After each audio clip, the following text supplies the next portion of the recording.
आणि आम्ही सांगोडे रोडला राहत असताना पी जी भोसले फक्त नाव ऐकून होतं.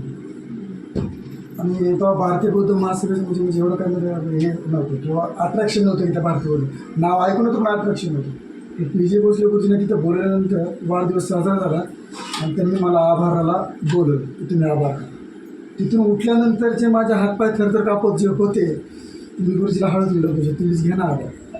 गुरुजी नाही म्हणजे मी सांगतो तुम्ही बोला. मग गुरुजी सांगत होते मी बोलत होतो तरी माझे हातपाय थरथर कापत होते. गुरुजी म्हटलं काय टेन्शन घेऊ नका हळूहळू तुम्ही जसं मावळ गुरुजीने सांगितलंच.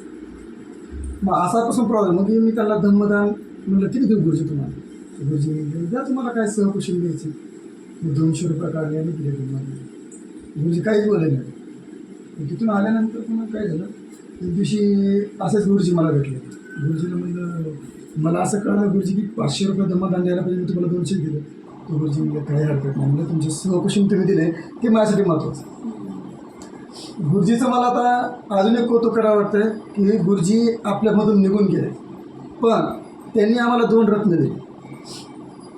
ती म्हणजे आम्हाला अभिमान सांगावं वाटले जयसिंग गुरुजी शिंदे गुरुजी आणि वावळे गुरुजी.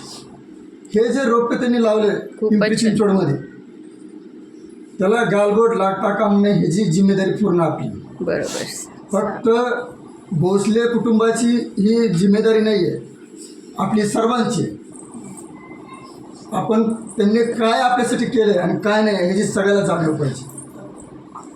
त्यांना भारतीय बौद्ध महासभेमध्ये स्वतःला झोकून दिलं त्यांच्या स्वतःच्या परिवाराचा विचार केला नाही पण त्यांनी भारतीय बौद्ध महासभा उभा केली.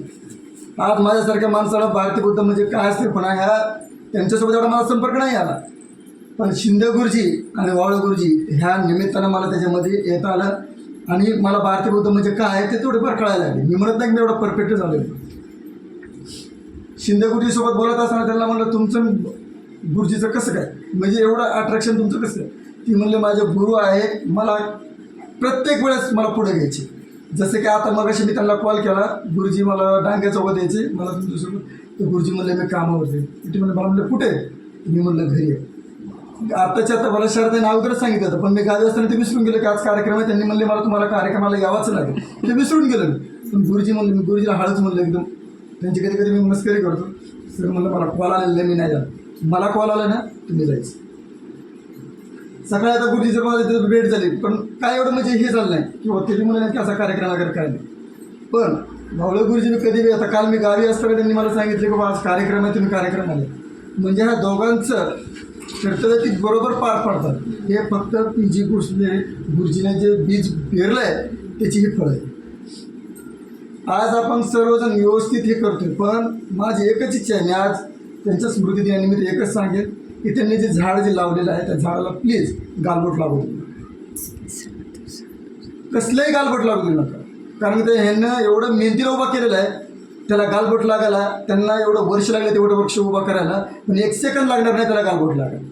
मग ते कुठल्याही का माध्यमातून असेल.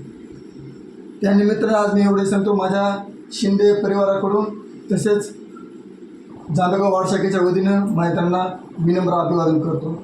जय भीम जय बुद्ध. साधू साधू साधू.